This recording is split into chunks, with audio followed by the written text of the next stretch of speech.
The case of Ariel Castro, the monster from Cleveland, and his captives. The most brutal criminals and maniacs in ordinary life, as a rule, hide behind the mask of good and law-abiding citizens. Neighbors, friends, colleagues at work, and often even the closest relatives, in most cases, do not guess about the double life led by the person who is close to them, whom they think they know well for many years. But Ariel Castro has never been a model family man or a model worker. Moreover, for his wife, he was a real tyrant, but the woman preferred not to tell anyone about her troubles so that people around sincerely considered Ariel a good-natured man, a friendly and helpful neighbor. This was the case until the spring of 2013, when the whole world learned about him as the Cleveland monster who kept 3 girls captive in his own home for 10 years. This monstrous story literally shook the whole country, but most of all, residents of the city where such terrible events took place. After all the missing girls lived in the same neighborhood, and they all knew their kidnapper. Therefore, without fear, they sat in his car on the offer of a ride. In addition, the maniac himself participated in the search for victims, becoming a volunteer, and no one over the years had ever even suspected this man. But let's find out how it happened that the criminal was in the open all this time. Continued to kidnap girls, and he got away with it. Childhood and adolescence of the Cleveland monster. Ariel Rodriguez Castro was born on July 10, 1960, in the municipality of Yauco, Puerto Rico, and was the third of 4 children in a poor family of Liliana Rodriguez and Pedro Castro.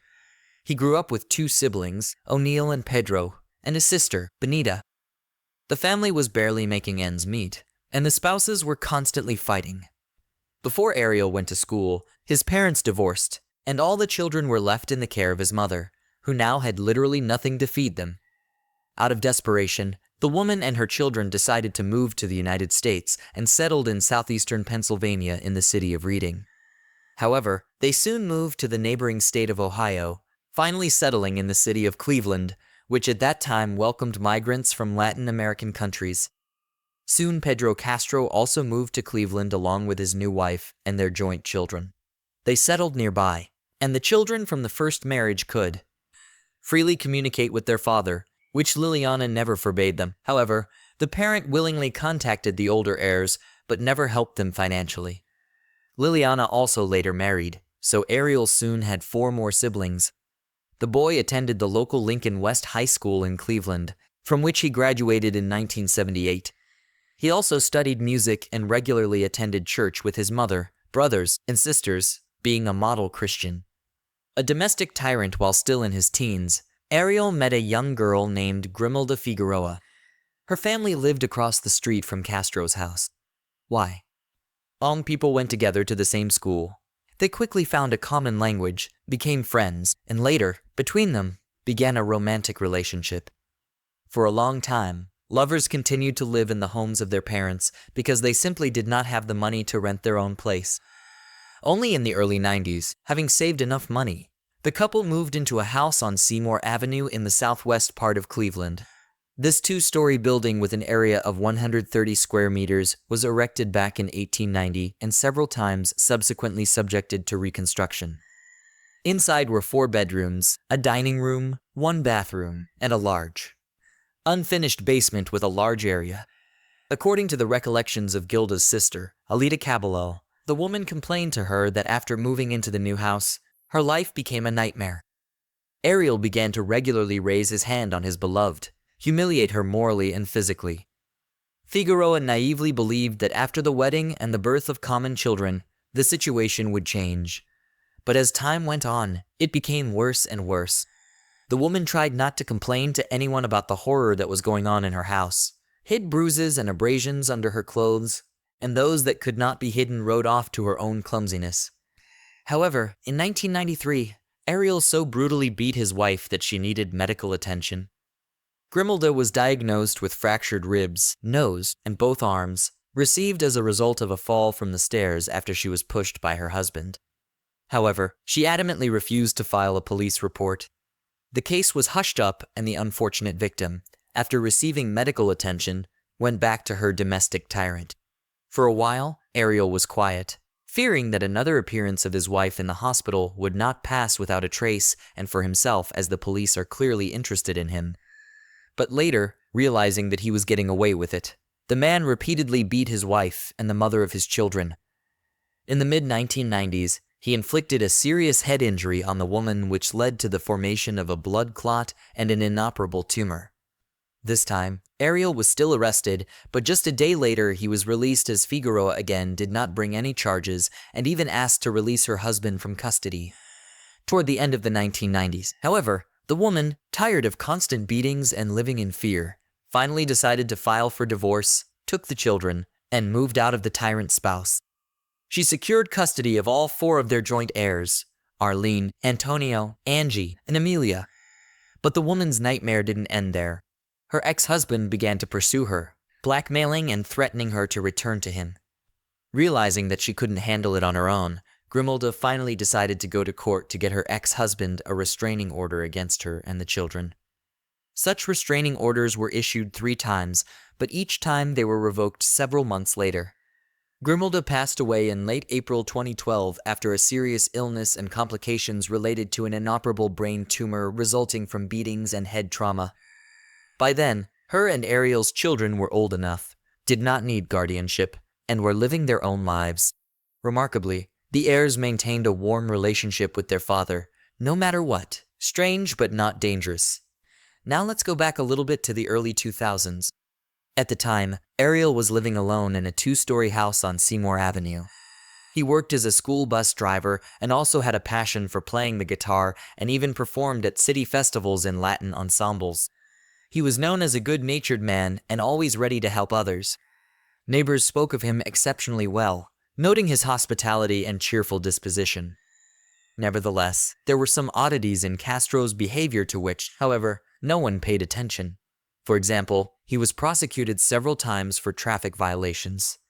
When he was driving a school bus, he exceeded the speed limit and made dangerous U-turns, for which he was fined and even suspended for a while, until he was fired in early 2013 for a maneuver that threatened the life and health of his young passengers.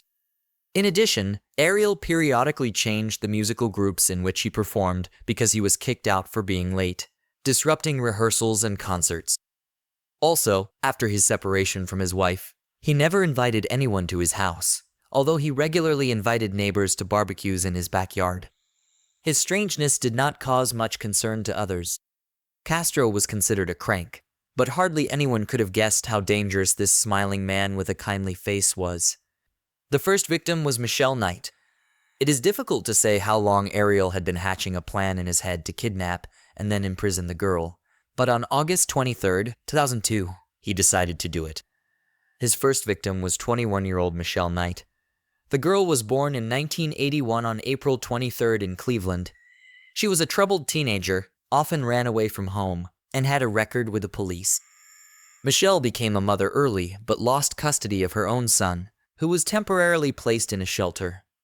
On that fateful day, she was visiting a relative's house and afterward had to go to court, where the issue of regaining custody of her 2-year-old child was just being decided.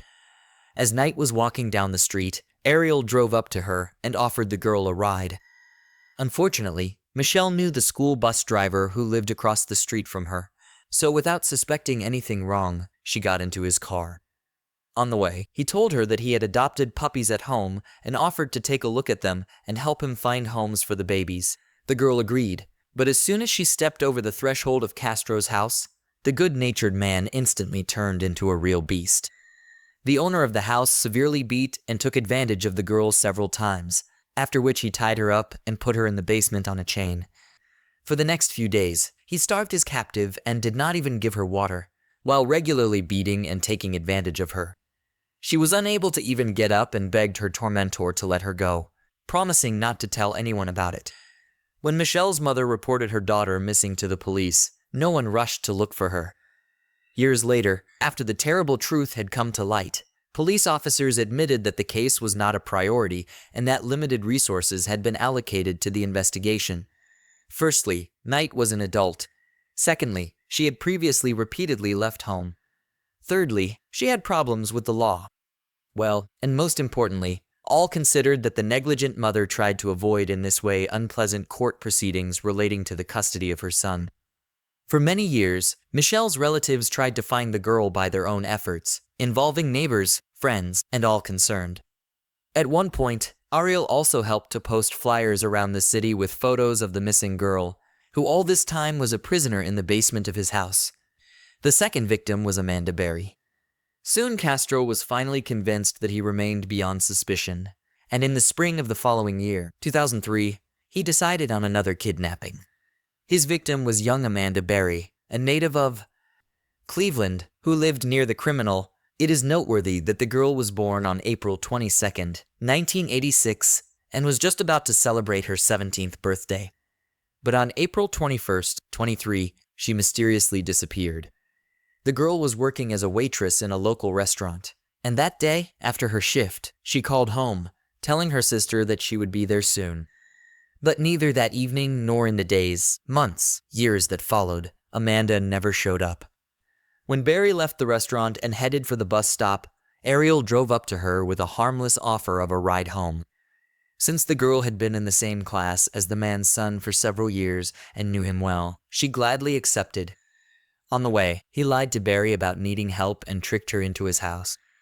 As soon as the girl crossed the threshold, she literally found herself trapped. The man brutally beat her and then dragged her to his basement, where Michelle, who had been kidnapped by him earlier, had been for many months. History repeated itself completely.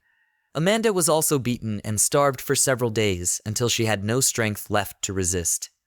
Curiously, these two disappearances of young girls were not connected in any way, although they lived in the same neighborhood and disappeared a little more than 6 months apart. Berry was an excellent student, studied in a class for gifted children preparing to enter a prestigious university, and could not just run away from home.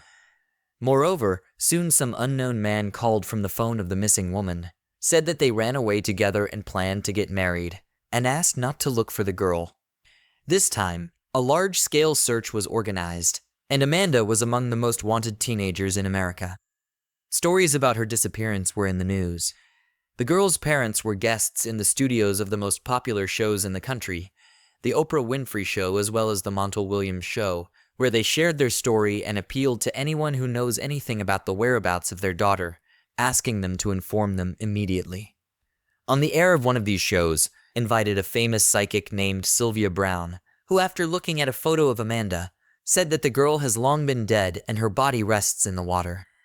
These words hurt the parents, but the mother, Louise Miller, continued to search for her daughter until her death in March 2006 from heart problems. In 2012, a criminal named Robert Wolford suddenly confessed to Amanda's murder and said he was ready to show the place where he buried her body. He led police officers to a vacant lot on Cleveland's west side, saying he had buried the girl there. But a long search yielded nothing, and the remains were never found. When it was later discovered that the man had lied in order to become famous and get on TV, he was given an additional 5 years on top of his existing sentence for perjury and obstructing an investigation.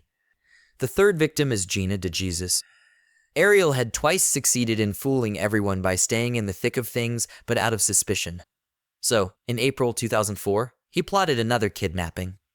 This time, he chose 14-year-old Georgina Gina DeJesus, who was in the same class as his daughter Arlene and was her best friend. On April 2, 2004, the girls walked out of school together, chatted for a while, and then each headed to her house at the corner of West 105th Street. Gina saw Ariel, who said he would give her a ride home. The girl knew her close friend's father well from childhood and trusted him, so she got into his car without hesitation.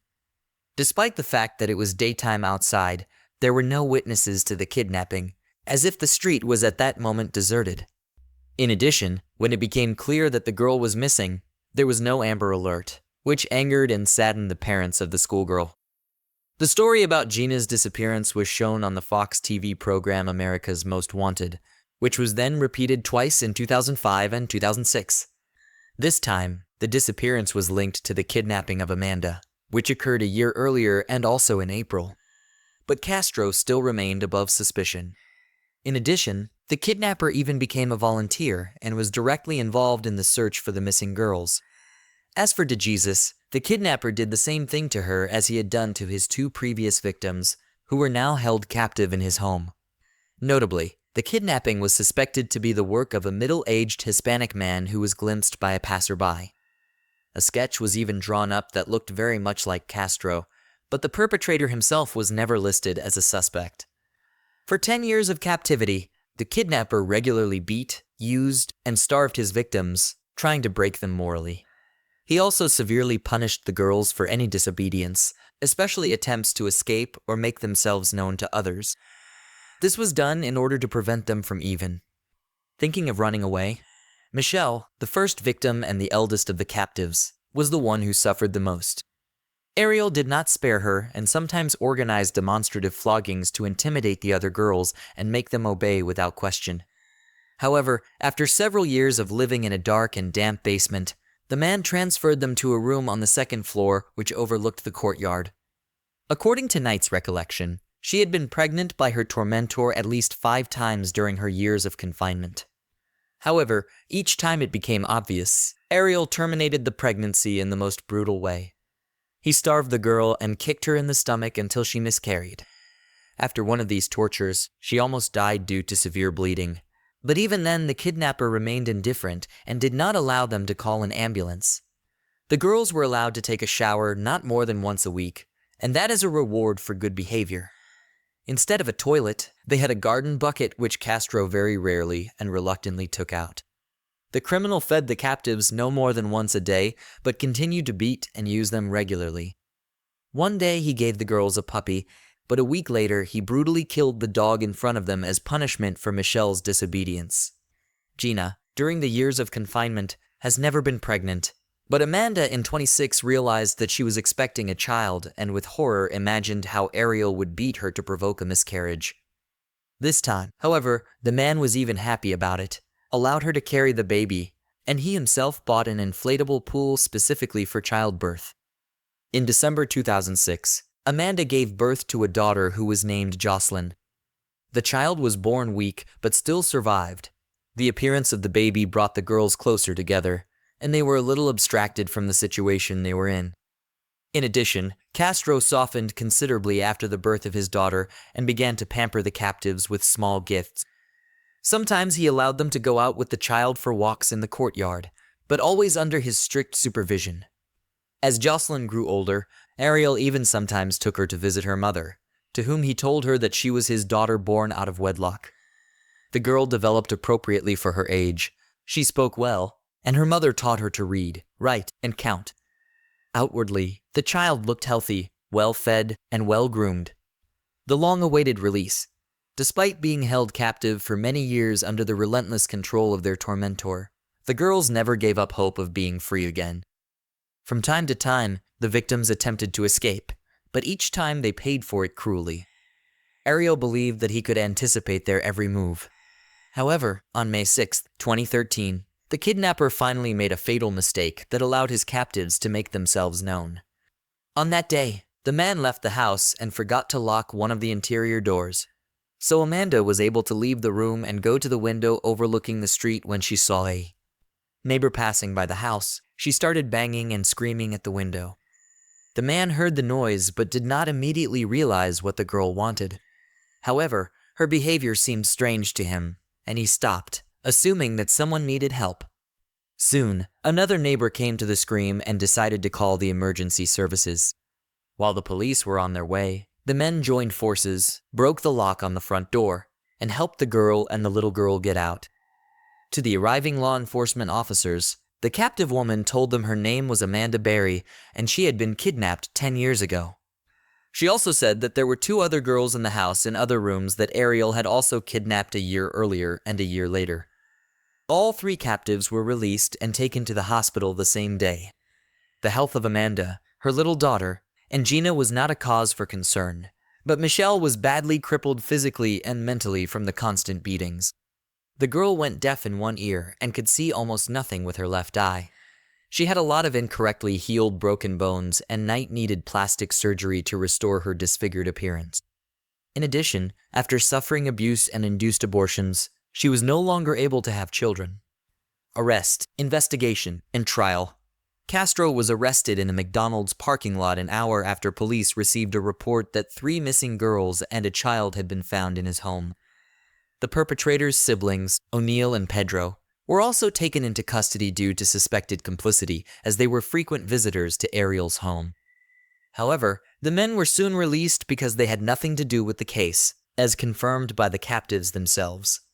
Castro was charged with kidnapping, abuse, assault, battery, forced imprisonment, cruel treatment, and the taking of the lives of 5 unborn children. In total, the charges carried a sentence of life imprisonment, but prosecutors in court sought the death penalty for the Cleveland monster. The defendant agreed to make a deal with the investigation, pleading guilty and telling about all the terrible events that were going on in his house in exchange for the replacement of the death penalty for life imprisonment. Surprisingly, the perpetrator remembered in detail the days when he kidnapped girls and lured them into his house. He recounted all the torture and abuse to which he subjected his victims, but blamed it all on the girls who carelessly agreed to get into his car and condemned themselves to such a fate. On August 1, 2013, Castro was sentenced to life in prison without the right to ever be released. In his final speech, the man apologized to his victims, said that he was not a criminal at all but a sick man, and accused the police and the FBI of doing their job poorly because all these years the victims were literally under their noses. The house where the monster from Cleveland lived and where he tortured his victims for so many years was demolished on August 7, 2013. The symbolic ceremony was attended only by Michelle and DeJesus's relatives. The other participants of those terrible events did not want to return to the place where they experienced a real hell. Ariel himself expressed regret about the demolition of his house, noting that he had experienced many happy moments there. The death of the monster and the new life of its victims. On July 9, 2013, night, Barry and DeJesus released a joint video message in which they sincerely thanked the public for their support. It was their only joint statement, after which, despite the years spent together in confinement, the girls chose never to speak to each other again. The maniac was transferred to a correctional center in Orion, Ohio, after his conviction and placed under special supervision. But on September 3, 2013, just a month after he began serving his life sentence, the Cleveland monster was found hanging from a sheet in his prison cell.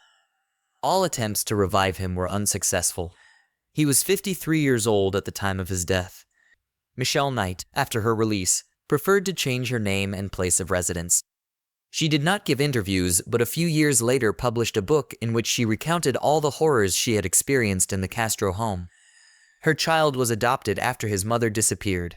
The woman later tracked down his adoptive parents, but it is not known whether she was able to establish contact with her now adult son.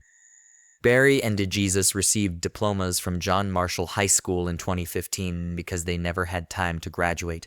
Gina later volunteered on the Amber Alert Committee, and Barry joined Fox affiliate WJW in Cleveland in 2017, where she hosts a missing persons column.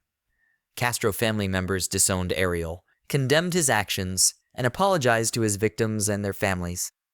The perpetrator's eldest daughter, Amelia, is now serving a 25-year prison sentence for assault and attempting to take a man's life.